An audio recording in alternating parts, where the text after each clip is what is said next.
Hello everyone, and welcome to your Uncle's Beach House, episode 41. I'm Jackson, I'm joined by Em as usual. Anime Janai! Anime Janai, and we are joined once again by our good friend Casey. Hello everybody. Hello! Welcome back. Glad to be here talking about Gamera. Are you spoiling it? As if the title and the art did not give it away. We're here to talk about Gamera. I demand the listeners boot up the podcast without looking at the title of it or the art and just hit play and be surprised. When You're going to have to now record a spoiler tag at the beginning, skip ahead to 143 if you don't want to hear. To be fair, I listen to a lot of podcasts like that because I just press play on the order. Yeah, exactly, yeah. So that just comes to me. That has happened to me before where I haven't known what it's about when I press play. Yeah, no, me too. I know. I'm always surprised at how many people are always checking the description first. I'm like, no, don't do that. Just listen. Just press play. I only look at the description if I need clarification. I'm like, oh, did they put this thing they're talking about in the notes? No, damn. Please put the things that you say you're going to put in the notes. That's all I ask. I think we do that a good 60% of the time these days. As someone who edits abnormal mapping, I do that all the goddamn time. Thank you. Okay, that's half the reason I edit abnormal mapping is to put the things in the description. When it doesn't happen, it's usually me. Well, I never said which Gamera we were going to talk about, so there's still room. Oh, we're going to watch Gamera the Brave today. Non-canon. No, we are here to watch Gamera 3, The Revenge of Iris. The conclusion to the 90s Gamera trilogy. That's what we're here to do. We're here to watch it. We watched it last week, and it's been a week because there's been production issues on this episode, by which I mean we've all been struggling in our own lives, and now we're here. Movie came out in 1999, directed once again by Shusuke Kaneko, written by Kazunori Ito and Shusuke Kaneko. I don't know what the distribution of writing is between them, but it's the same, basically very similar creative team. Music still Kawatani. It is the third of these movies, and where do we want to begin? Should we summarize it? Sure, I can do that. So, Gamera defeated Legion, whatever, used the power of everyone's belief in him to do that, and, flew off, fucked off, and now the world is once again being terrorized by Gyaos, the flying monsters from the first movie, but now there's just a fuck ton of them. There's just so many Gyaos. And everyone's kind of spread out and they're doing their thing and they're investigating stuff. They find a graveyard of Gamera fossils in the bottom of the ocean. What's that about? It's not really addressed in the movie. Some things are just evocative. There's two shadowy, these are the most 70s toku motherfuckers in the world. This spooky lady who seems like an alien and the weird science guy. They're just the epitome of Kamen Rider mid-series villains, or every 70s. When you're not watching Godzilla, if you go and watch the ones that are just about space aliens, they all act like this. It's just what these it's a very stock archetype. I loved seeing it here. Anyway, they're here and they're trying to figure this stuff out, and they have a very negative opinion of the energy field that Gamera generated and what's going on, which is expressed through the ideas presented on a Dreamcast disc, which is the most important part of this movie. Is at some point they put in a Dreamcast disc and talk about mana theory, about how everything has an energy and the psychic energy of all these things helps contribute to Gamera, and it's why Gamera protects the Earth. Meanwhile, in the sticks, there is a girl. Her name is Ayana, and her parents were killed by Gamera in the first movie because Gamera just stomped through her building, and she's got a real chip on her shoulder about the idea that Gamera killed her parents. Fair enough. She's living with the Grave of the Fireflies family, who is just I can't believe you aren't thankful for us taking you in and feeding and clothing you. And she's like, this sucks.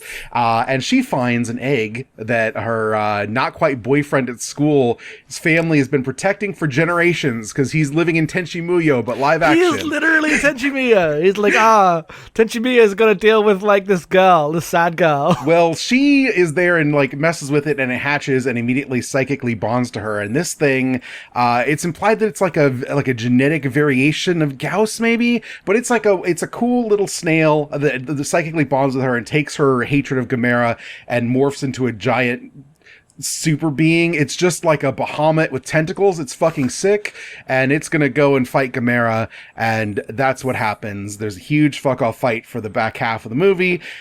She's got like an evil pendant, just like the other girl had like a good pendant in the first and second movie, right? First movie also. It's been a minute. Yeah, the Magatamas are in all of these. Yeah, and it's winning for a while and then absorbs her until Gamera pulls her out of the thing, and she realizes that Iris has only been attacking because of her hatred, and Gamera saved her and defeats the monster, and like, well, damn, Gamera maybe is a good guy, because everyone's very confused because Gamera is very violent in this movie.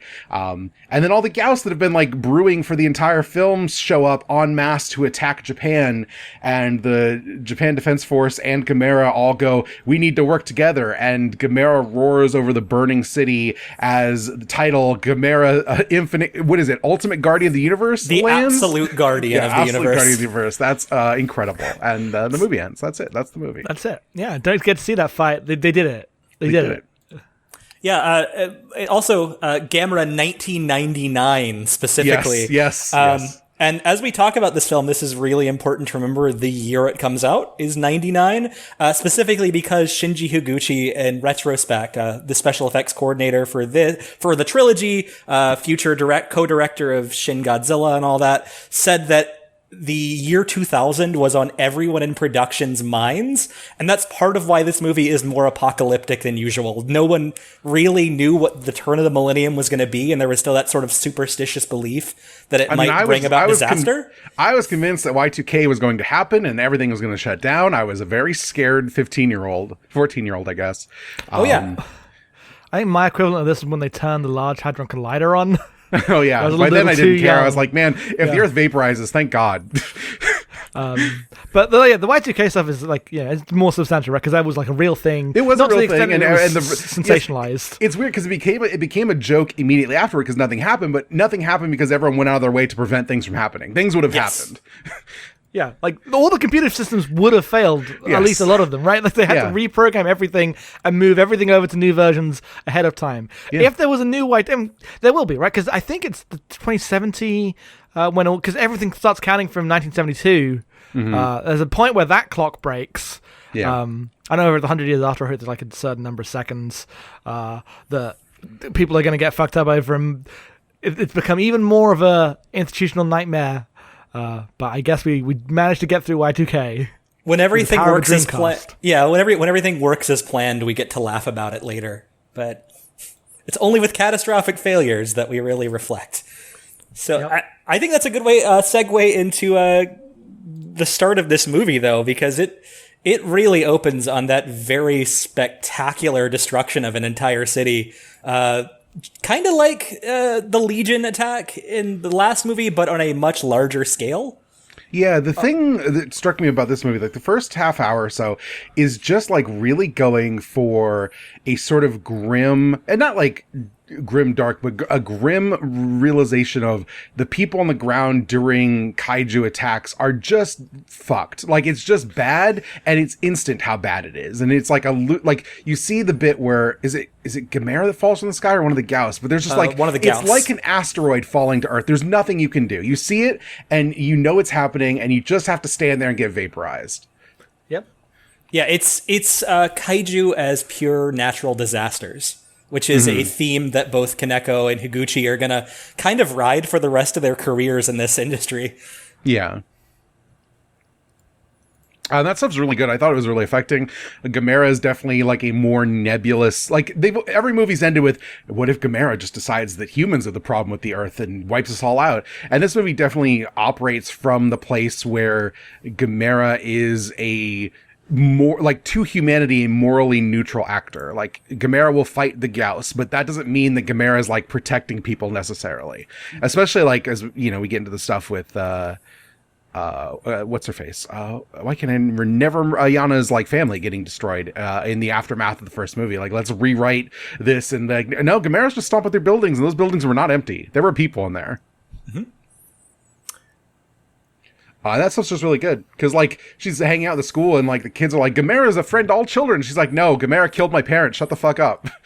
Yeah, he's a friend to some children. Yes. Gamera solves trolley problems all the time by saving one kid and killing 100 other people. Yes. One of the things that really motivates these early scenes and a lot of the movie is that the team in this movie really wanted to focus more on positioning the camera as if it is from the perspective of people on the ground. It's something that Higuchi talks about in one of the extras, where when they were going back and looking at the first movie in the trilogy, they sometimes felt like the camera movements were a little unmotivated. Like they would kind of place the camera where whatever it was convenient for the shot. And in this movie, they really wanted to focus on the scale and enormity of the kaiju. So there's lots of effort to like show a person and then cut from that person to their perspective, looking up at what's going on or at a distance from what's going on. They wanted a more ground level feel, just so that Gamera and Iris and all the other kaiju were much more intimidating to look at this time around. Yeah. There's loads of like split effect shots, right, where they've like shot the city and then like done a green screen, or like, green screen's the wrong word, but they've like, drawn around all the skyscrapers in the air, cut out the sky, and then replaced the sky with the asteroid falling, and they like splice these shots together in a really cool way. And that stuff is like good because it's not just like a big CG effect that you might get in like a modern version, or specifically any of the like Western kaiju films, right? Because like Godzilla's a year before this, and that's all doing like Jurassic Park huge effects. Yes. I actually have a quote from Shusuke Kaneko I'd like to read real quick, which ties into this, because in some ways this movie is a reaction to the Hollywood '98 Godzilla. Yes, absolutely. So the quote, and it definitely applies to this film and its natural disaster kaiju approach, is, "I've always felt a little strange about America's approach to kaiju. American kaiju films almost always focus on the weapons that work. In the US Godzilla, if he is shot, he dies, so the monster is always running to avoid being hit. To the Japanese, the image of the kaiju is that of a natural disaster. I mean, weapons can't work against tornadoes, earthquakes, or atomic bombs. Since weapons don't work on kaiju, the problem has to be solved with diligence and cunning. But in America, it seems people can't believe that their weapons will not work. Americans believe in the power of their weapons more than they believe in the kaiju."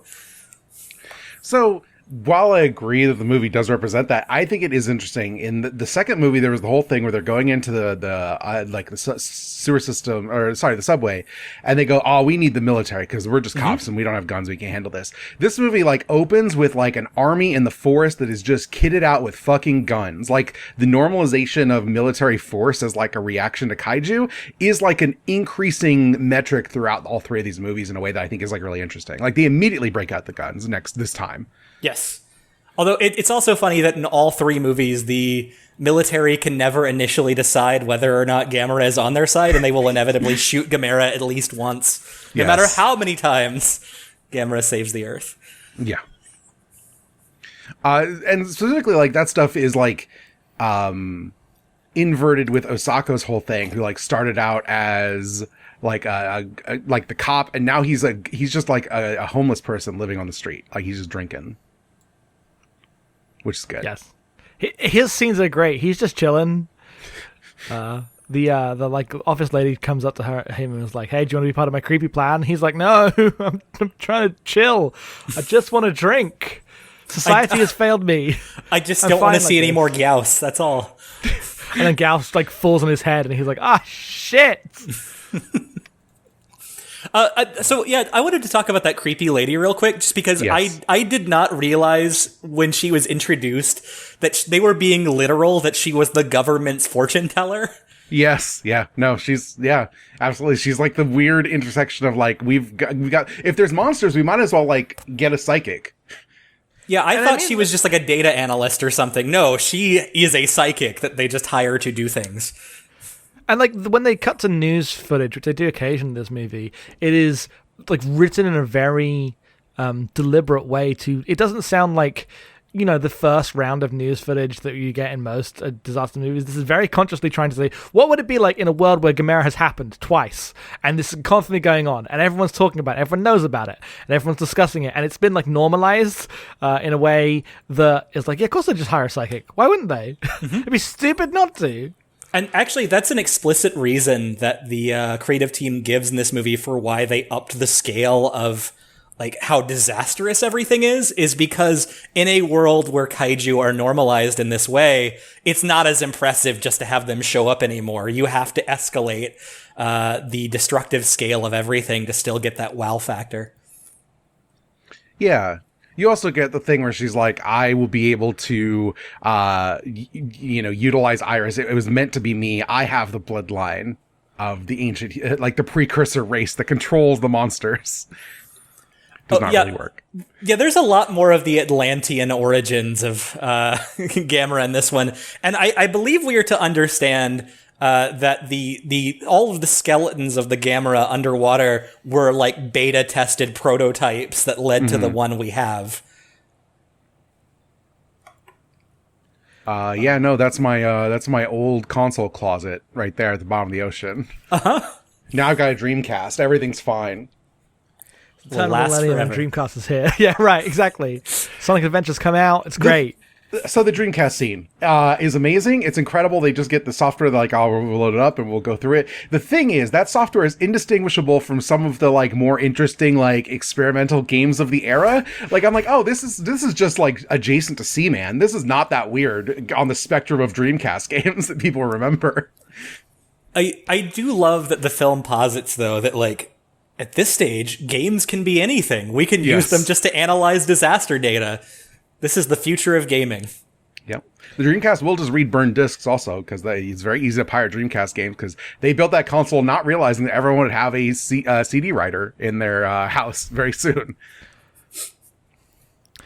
So I love that. I love them just sitting down, plugging in this Dreamcast and doing like Earth simulations. Like they're just playing Sim Earth to see what'll happen. It's great. It's fantastic. What an artifact of an era. And there's like a whole plot line where like the developer of this game has mysteriously disappeared, and we can't find him because he's one of the he's like the creepy guy with the creepy guy with the creepy girl, and she's the scene where she's introduced, and they're like they go into the back room and they're like looking at all the broken Magatamas. And like they light her face through blinds, but in a really like artificial way, where it's just her eyes. She's got like light on her eyes, and she's like, "When heaven and earth are out of balance, disaster will follow." Like directly like quoting Confucius, but as like an actual apocalyptic thing, and not like lessons about how to be a good government official. It's amazing. That's actually a running thing in this whole movie, whereas the last movie was very sci-fi, and this movie is very supernatural. You know, you have the family whose bloodline has been protecting the Iris egg all this time. You have explicit comparisons drawn between Gamera and Iris being the opposing sides, north and south, on the four guardian beasts of Kyoto. Yeah. Yeah, so there's just a lot more of an attempt to make this more within the realm of supernatural horror. Like I've seen quite a few people write about Iris being more eldritch, and I don't know that that's the case outside of like just having tentacles. But it is certainly a more frightening character than, you know, perhaps the Gyaos were initially presented.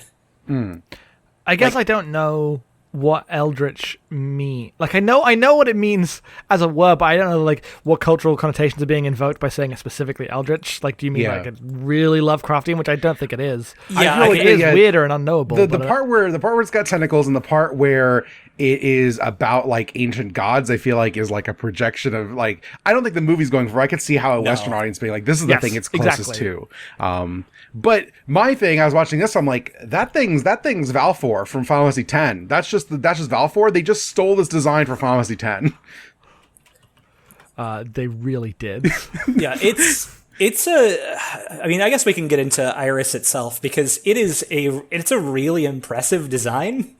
Yes. You know, it's supposed to be a chimera of, I guess, all of the things it's absorbing, and also like it's some other form of Gyaos, but like when you see it and it's this small creature that is just all tentacles and a cute little head.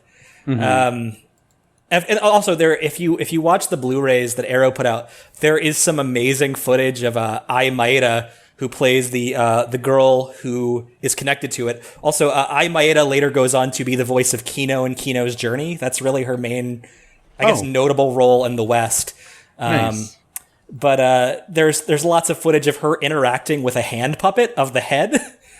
That's amazing. Fantastic. So they show the puppeteer operating, and like they'll show like all of the little things that like the head is real, and then the rest will be CGI'd when the parts where it's like flying around. I mean, the puppet's really good. The suit's great. The work, like visual effect works across all of these is fantastic.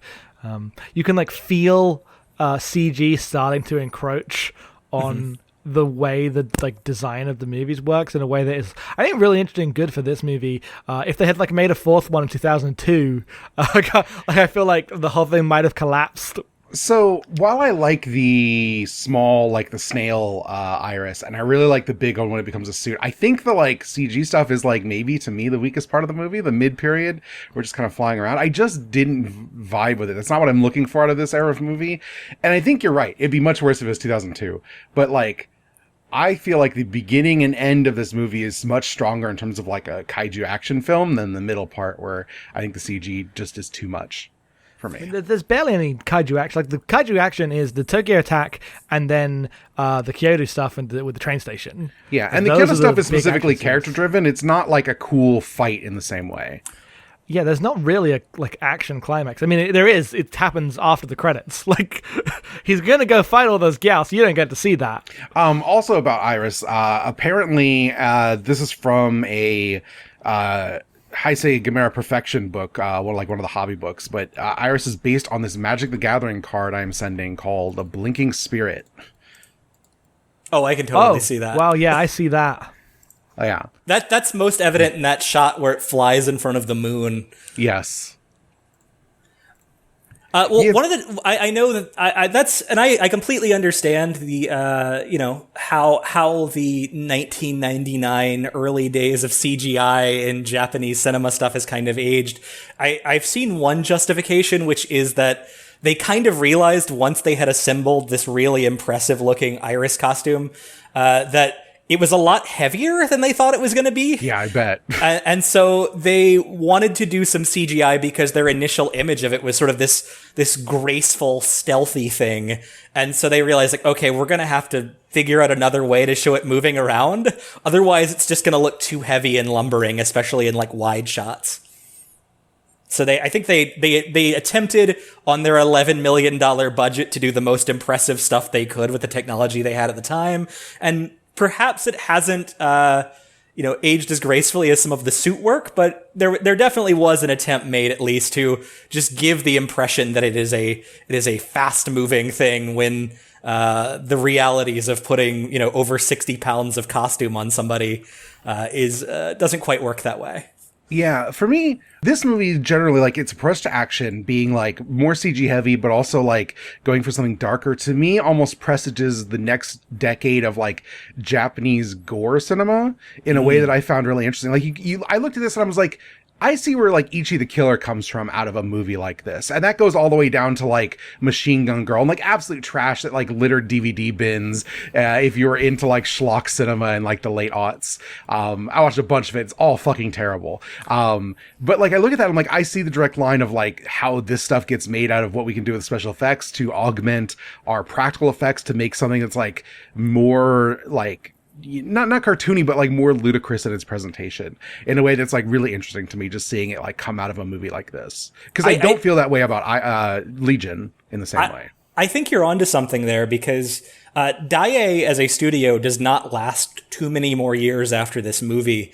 They get absorbed by Kadokawa and become a different studio around the mid-2000s. And after this movie, if you kind of look at Daiei's output, it is like the things they are known for from here are primarily Takashi Miike movies. Yeah, okay, that makes total sense to me. Yeah. Oh yeah, it's like that, and it's Pulse. Pulse is really good. Let's not let Pulse go without mentioning. No, Pulse, that's what I was like. Pulse is the one everyone mentions all the time. Yeah, I could Excellent never watch, movie. but I've seen bits of it. I'm just too much of a baby. Yeah.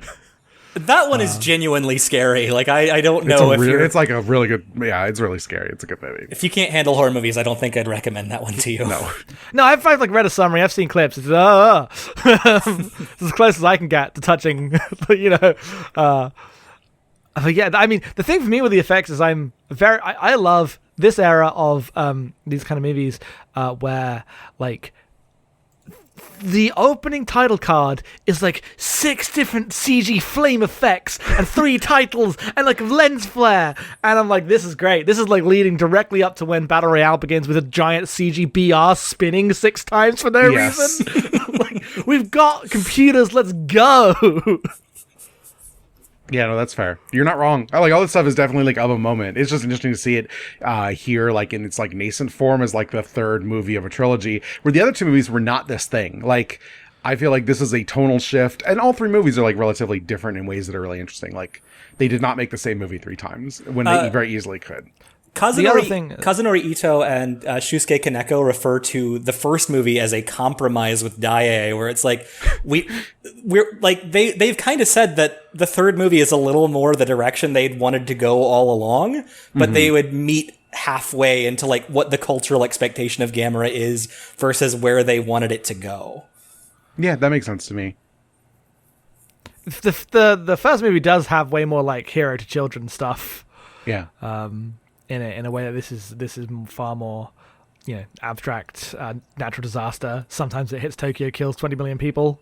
Yeah, like it has a lot of the framework of a horror movie. It just isn't a movie about scaring you necessarily. Like, it's really interesting in that way. The other thing about the way the movie looks, and like this movie is really cheap. I didn't realize how cheap it was because like that's what you're doing when you're like dealing with like national blockbusters, right? That aren't Hollywood. Yeah. When you go through national cinemas, but I don't like. The CG you can tell, and you can tell with a lot of national cinema that isn't Hollywood, right? Like that they are. I mean, it's still CG twice the process. budget of the first movie or the second movie. Sure, my point isn't about the movies internally. The point is like when it's not the specifically the CG effects, which you can tell are cheaper than certain effects for like Hollywood at the time. The actual movie looks fucking incredible. Yeah. This is an amazing looking movie. It does not look a $15 million movie or whatever it was shot in America would never look like this in 1999. Not in a million years.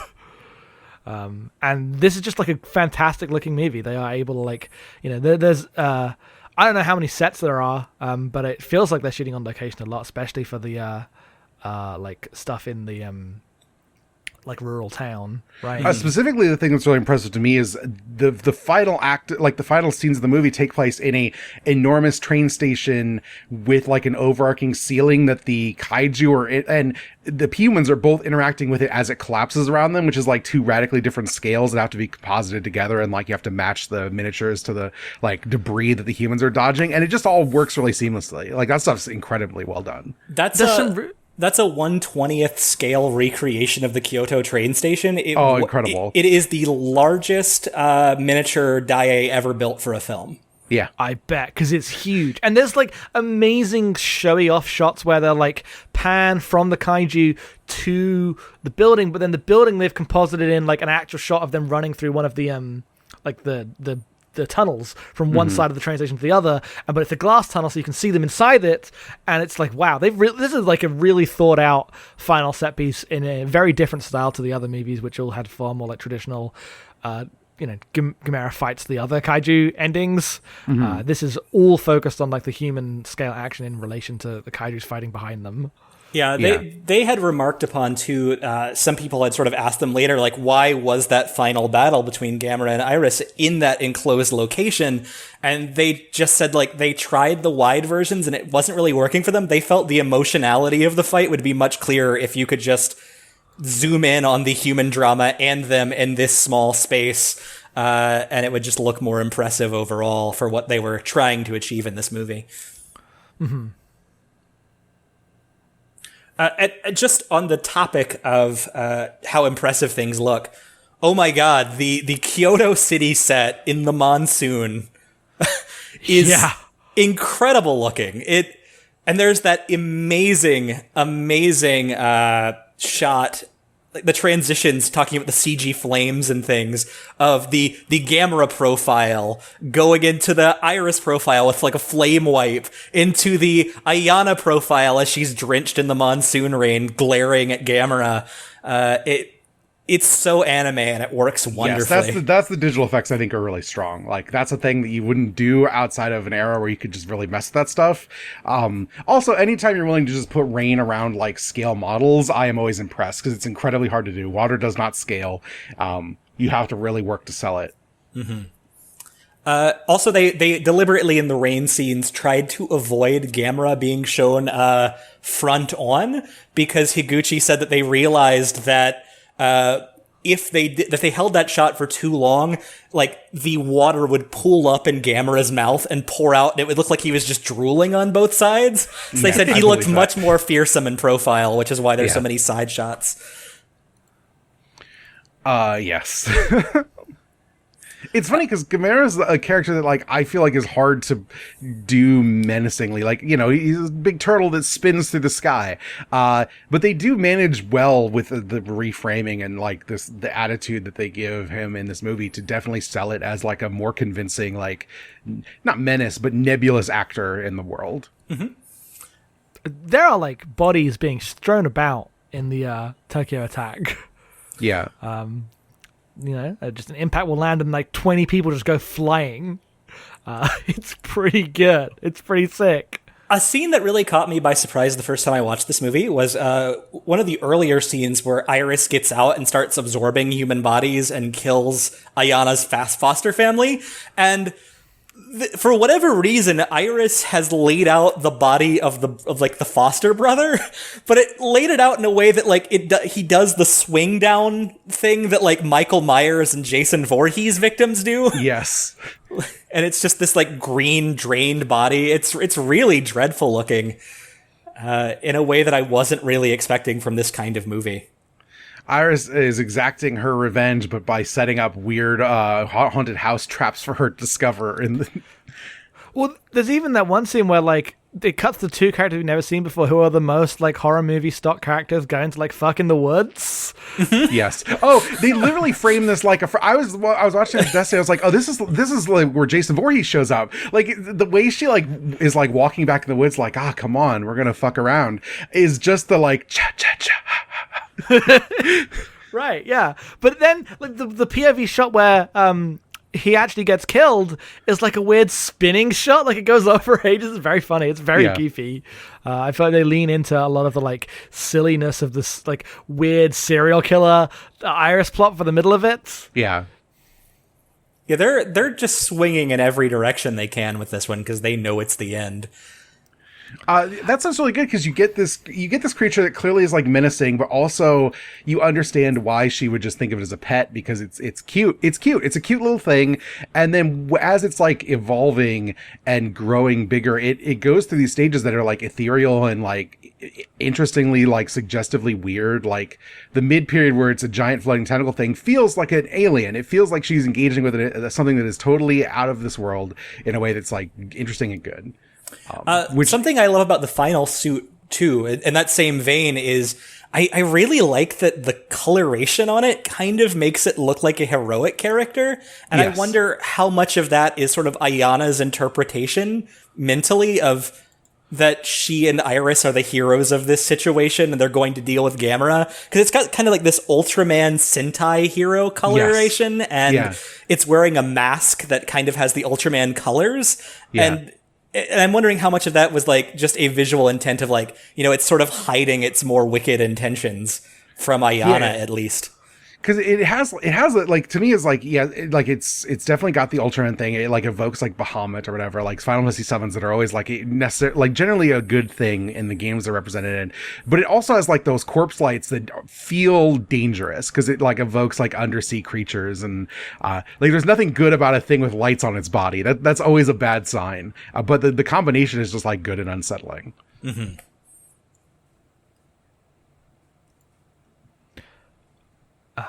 This is just a good. I was really surprised at the wrong way. I was very delighted by how different all three of these movies were, despite being the same movies with the same theme and the same cast and the same soundtrack. And so, like there's so many similarities, and they're not like thematically that different in what they're saying. They are, you know, the planet is bigger than us. Humans are as bad as they are good, and we must, you know, our survival hangs on the ability to work together and not kill each other.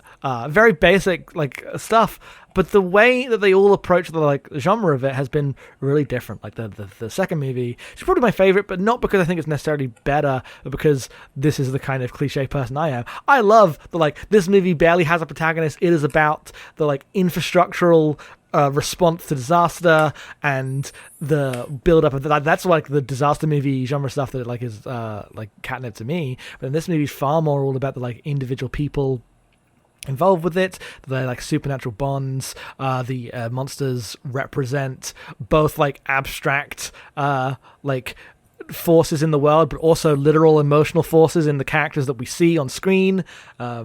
And I'm just very impressed with how many different ways formally the trilogy found to express its ideas, despite being such a similar thing and of a piece. Right? They're very similar movies, but they are all very different in very important ways. Mm-hmm. Yeah.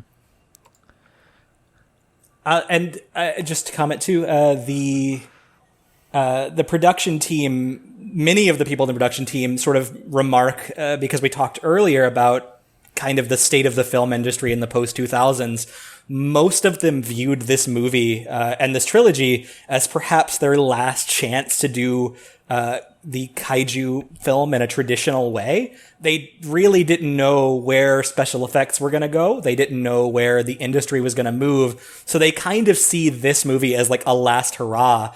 And I think that's what gives us that spectacular Kyoto set piece to end everything is just, you know, they could not even imagine then what the industry was going to be like and what their place in it was going to be anymore after this was done. Here's my question. Maybe you can answer this because I haven't seen it. How is Godzilla, Mothra, and King Ghidorah Giant Monsters All Out Attack? Is it like this? Gosh, I have not seen that movie since it came out. Okay. But I would say from my memory of it that it certainly has some very similar preoccupations. Yeah, because it's Kaneko and like Hoatani's doing this score, and it's 2 years later. Like, I'm just really curious how that is as a thing. Yeah, the main thing as I said on the Legion episode, the main thing I remember about that one was the implication that not only was Godzilla an atomic monstrosity, but also an embodiment of the various war crimes Japan committed and denied at the time. I need to watch this. It sounds sick. But yeah, I mean, it also does have the same sort of guardian beast theme too. I mean, like all of these creatures are, part of a process to sort of try to balance out the world. So yeah, I think that it's a pretty smooth transition between these. But, you know, my memory of the Gamera movies was they're a bit more spectacular. But I do remember watching GMK at the time and sort of feeling like it was kind of a return to the more ominous, less friendly to us Godzilla. So more of a disaster film in that way. That again, Higuchi also picks up for Shin Godzilla later. Mm-hmm. Yeah. I would love to watch GMK again. It's just not a thing I have done yet. Yeah. Yeah, I'm sure it'll be pretty good. I need to watch more myself. I've seen like the original Godzilla, these movies, and Shin Godzilla. But I think that's most of my kaiju experience outside of more general toku watching, right? Like, but I haven't watched that many Godzilla movies. I guess I watched all the terrible. Whatever studio did them, I forget. Lionsgate, was it? What? The recent ones. Legendary. Godzilla King of the Monsters. Legendary. I get Lionsgate and Legendary confused. They have similar names to me, even though they're very different studios. But I definitely need to watch more of the older kaiju films, because I enjoy them when I watch them. It's a genre I clearly enjoy. Do we have anything else to say? No, I mean, I would recommend going back and watching stuff and like watch outside of like Godzilla. Like, you know, you get because the Criterion set is so ubiquitous now, everyone's like, oh, you know, you watch the Godzilla movies, but like watching the Mysterians is like fun. The like stuff that's like a little aside from the mainline kaiju stuff is always really interesting and weird. You know, watch the one about Frankenstein, but Frankenstein's a kaiju. Like there's all sorts of weird shit. Make Frankenstein kaiju? Yeah. Yeah. Sure, why not? Why not? I think too, you know, this is a thought about I think that Gamera's reputation in the West has largely been sort of set, at least among an older generation of fans, by its constant appearances in MST3K. Yes. Yeah. Where, I still think those are perfectly fun movies to watch on their own without the MST3K commentary if you're so inclined. But I think if you're on the fence about Gamera as a character, the trilogy from the 90s is a perfect starting place. Yeah. To really get invested in this character. These are exceptional kaiju movies and on par with anything Godzilla was doing at the time. I think it's really strange is the wrong word, but definitely interesting that like when it comes to my kaiju watching, because I've watched like a few early things, and it's been like mostly like modern stuff. Or I'm counting these Gamera movies as fairly modern. Yeah. In the scale of kaiju stuff, I haven't seen any of the '70s stuff. Right, the stuff where it gets goofy. And I know that is like culturally a lot of kaiju's reputation, especially Godzilla's reputation. Right. Yes. And that's an area I have no context for. I've only seen the part where it's serious monster movies about politics, which I feel like makes me a bit of a cliche, but I didn't do that intentionally. What you should do is watch Ultra Q, the best show anyone could ever watch. What I should do. You've described it to me. I know I'd love it. It sounds absolutely amazing. I guess I'd watch a bit of Ultraman afterwards and go, this isn't as good. Yeah, I've stalled on Ultraman really hard because the original, at least the first Ultraman series, does not live up to Ultra Q at all. I just can't. You have to wait. You have to wait. There are mid episodes. I'm sounding like an anime guy right now, but there are episodes later in Ultraman 66's run that I just watched that series in quarantine. But there are episodes that are now among some of my favorite episodes of television, even if I just have to hand you a list and go, watch these ones specifically. I want you to hand me a list, because I would like to move on to Ultra 7 and maybe come back to this when I'm like more bought in, because I'm just not feeling it.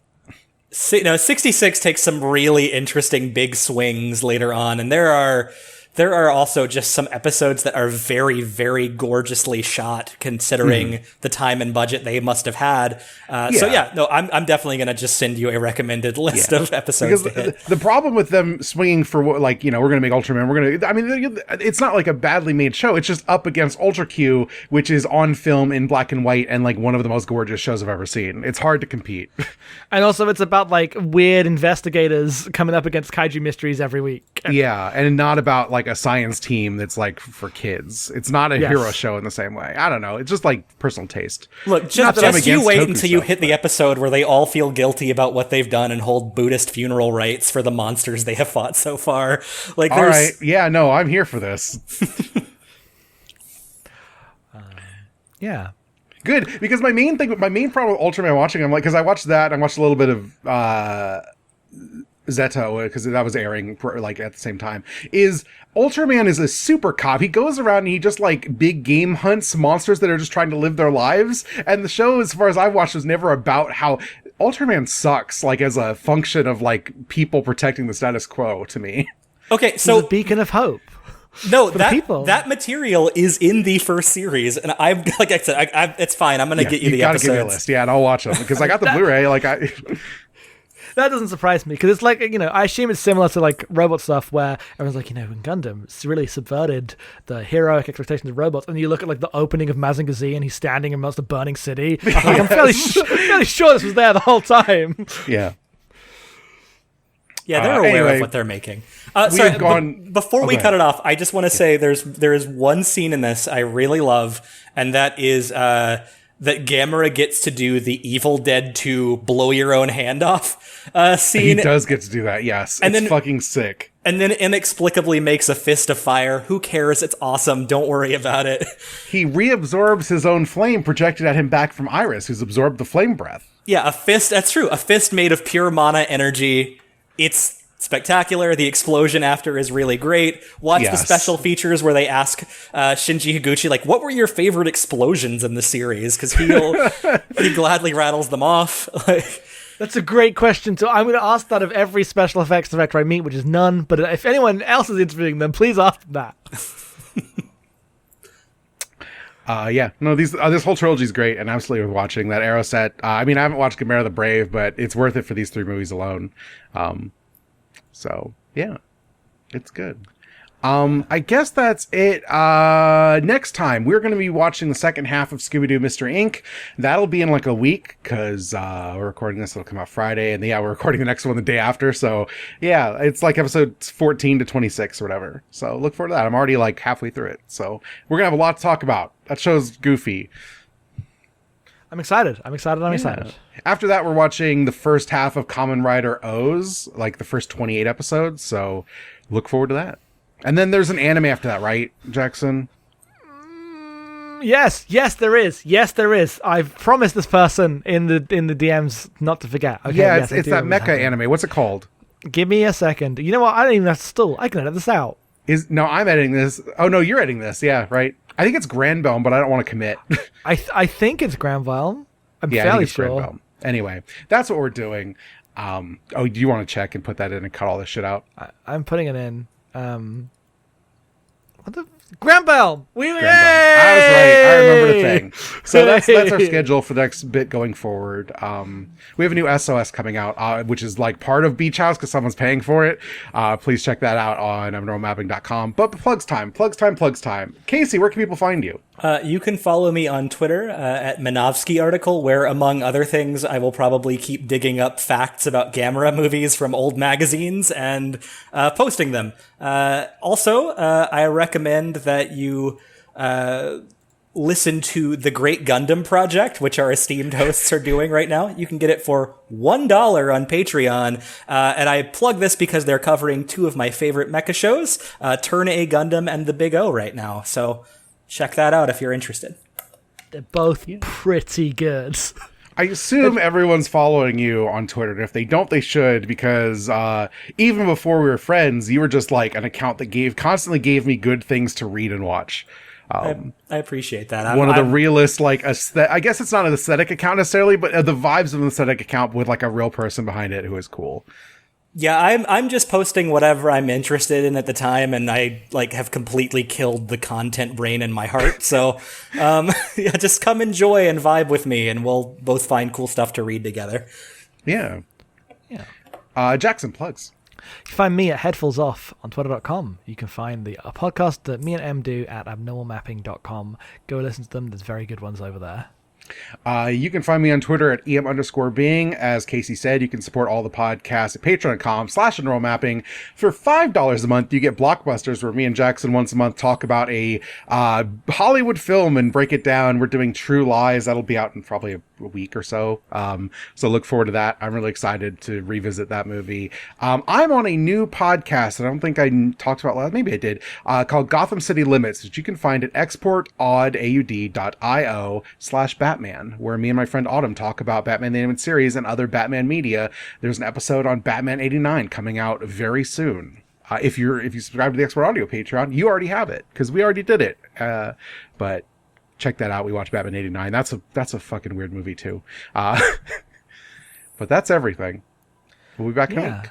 Thank you very, very much for watching this with us, Casey. This is a great time. My pleasure. I'm always happy to talk about monsters.